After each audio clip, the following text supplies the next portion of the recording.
دیکھو مولانا طارق جمیل صاحب کی ملاقات ہوئی عامر خان سے، انڈیا کے ایکٹر سے، گھنٹوں ملاقات ہوئی ہے. مولانا کہتے ہیں میں نے فلمیں چھوڑنے کے حوالے سے کوئی بات نہیں کی، حالانکہ گئے اسی لیے تھے کہ بھائی برائی چھوڑنی ہے. تو برائی میں اس سے بڑی برائی کوئی ہو سکتی ہے؟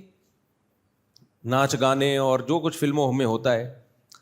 لیکن مولانا کو پتا تھا بھائی ایک آدمی ساری زندگی اس کی اسی کام میں گزری ہے، اگر میں ڈائریکٹ اس کو فوکس کروں گا کہ یہ حرام، یہ ناجائز، پھر جب ہم مولانا لوگ حرام بولتے ہیں نا تو نکالتے بھی حلق سے ہیں حرام، تو وہ اور آدمی وہ ہو جاتا ہے. ویسے بولیں گے حرام ہے یہ، لیکن جب کسی کو ڈرانا ہوتا ہے تو کیا بولتے ہیں ہم؟ وہی ایک قاری صاحب سے کہا نا، قاری صاحب نے دکان پہ گئے مٹھائی کی اور کہتے ہیں شیرہ ہے شیرہ. اس نے کہا ہے مگر اتنا گاڑھا نہیں ہے. شیرہ تو ہے ہمارے پاس، اتنا گاڑھا شیرہ ہے، نارمل شیرہ نہیں ہے. تو وہ حرام ایک دم اتنا گاڑھا گاڑھا لفظ نکلتا ہے، وہ ویسے ہی ڈر جاتا ہے اگلا. تو ڈرانا پولیس کا کام ہے، مولویوں کا کام نہیں ہے، مبلغین کا کام نہیں ہے. یہ کس کا کام ہے؟ پولیس کا کام. ہاں مبلغین کا کام آخرت سے ڈرانا ہے، لیکن حکمت اور مصلحت کے ساتھ. کیا حکمت؟ کہ نبی صلی اللہ علیہ وسلم نے جب دعوت کے لیے کسی کو بھیجا ایک صحابی رسول کو، کیا فرمایا؟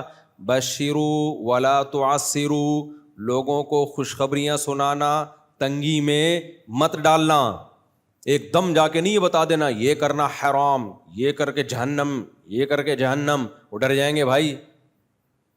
آرام دین پہ سودے بازی نہیں کرنی ہے، اتنا نرم نہیں بن جانا کہ حرام کو حلال کر دینا ہے. بعض مبلغ یہ بھی کر رہے ہوتے ہیں یہ ناجائز ہے. یہ نہیں ہے کہ حلال اور حرام میں جو اللہ نے ایک لمٹ رکھی ہے وہ لمٹ آپ کراس کر دیں. نا نا نا نا، کسی کو دین پہ لانے کے لیے، دل شکنی سے بچانے کے لیے اپنی دین شکنی جائز نہیں ہے. دین شکنی کا مطلب دین توڑ دینا، یہ جائز نہیں ہے. ہمارے حضرت مفتی رشید احمد صاحب رحمہ اللہ تعالیٰ کے پاس ایک شخص آیا، اس نے دعوت دی. سودی بینک میں جاب کرتے تھے، وہ ٹوٹلی حرام آمدن تھی ان کی. سودی بینک میں جاب کے بھی مختلف شعبے ہیں، کچھ شعبے جائز ہیں کچھ حرام ہیں. جیسے چوکیدار کا شعبہ ہے نا، اگرچہ وہ سودی بینک میں چوکیداری کر رہا ہے مگر وہ جائز ہے، یعنی آمدن جائز ہے. بہتر تو یہ کہ نہ کرے یہ کام. آمدن اس لیے جائز ہے کہ وہ تو صرف پیسوں کی حفاظت کر رہا ہے نا، جو بذات خود ایک جائز کام ہے. تو سود کی وجہ سے 4 آدمیوں پہ لعنت ہوتی ہے: سود لکھنے والا، سودی لین دین، سود دینے والا، لینے والا اور اس پر گواہ بننے والا. تو مینیجر کی تنخواہ حرام ہے کیونکہ وہ سارے سودی سیٹ اپ کو کیا کر رہا ہے، ساری ٹرانزیکشن ہی اس کی نگرانی میں ہو رہی ہے. لیکن اگر سودی بینک میں کوئی شخص حرام کام نہیں کر رہا، جیسے الیکٹریشین ہے، اس کا کام ہے پنکھے لگانا، اس کا کام ہے ٹیوب لائٹیں صحیح کرنا، اس کا کام ہے سولر سسٹم کو ٹھیک رکھنا، تو یہ اس کی تنخواہ کو حرام نہیں کہتے. اس لیے میں عرض کر رہا ہوں کہ یہ جو آمدن کے حلال و حرام ہونے کا ٹاپک ہے نا، یہ اتنا ایزی نہیں ہے جتنا لوگوں نے سمجھ لیا ہے. کہ جو اسکالر اٹھتا ہے وہ فتویٰ دے رہا ہے یہ حلال ہے یہ حرام ہے، یہ پراپر ٹاپک ہے، یہ پڑھا جاتا ہے کہ آمدن کب حرام ہوتی ہے اور آمدن کب حلال ہوتی ہے. تو مفتیان کرام کا کام ہے، یہ انہی کو کرنے دیں آپ. تو ہمارے حضرت کے پاس کوئی شخص آیا کہ آپ کی دعوت ہے، حضرت نے فرمایا کہ نہیں میں نہیں قبول. بہت اصرار کیا، حضرت نے فرمایا بھائی آپ کی آمدنی جائز نہیں ہے. تو کسی نے کہا حضرت آپ اس کا دل ٹوٹ گیا، آپ نے دعوت ٹھکرا دی.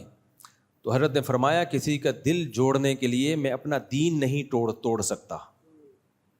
یہ اصول یاد رکھو. آج کل بعض مبلغ کچھ ضرورت سے زیادہ نرم پڑ جاتے ہیں، یہ بھی ٹھیک نہیں ہے بھائی.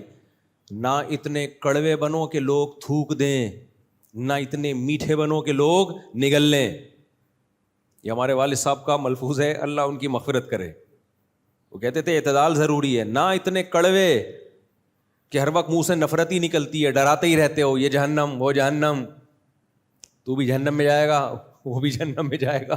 لوگ بولیں بھائی یہ کوئی جنت کے لیے کوئی بچا بھی ہے. بعض اسکالرز کو سنو نا آپ تو ایسا ہی لگتا ہے، میں ان بزرگوں کے نام نہیں لوں گا، کچھ اسکالرز کو سنو ایسا لگتا ہے یہ 2-4 جنت میں جائیں گے، باقی سارے کیا ہیں، یہ بھی غلط وہ بھی غلط فلانا بھی غلط یہ بھی غلط، تو سارے ہی جہنم میں جا رہے ہیں. بھائی بچا کون ہے؟ تو اس سے لوگ دین پہ کے قریب نہیں آتے, دین سے دور ہو جاتے ہیں. اور آپ جا کے لوگوں کو ہدف, اب کوئی بے پردہ لڑکی اگر آ جائے, عورت آ جائے, ایک دم اس کے منہ پہ کہنا کہ آپ پردہ نہیں کرتی آپ جہنم میں جاؤ گی, یہ تبلیغ کا مؤثر طریقہ نہیں ہے.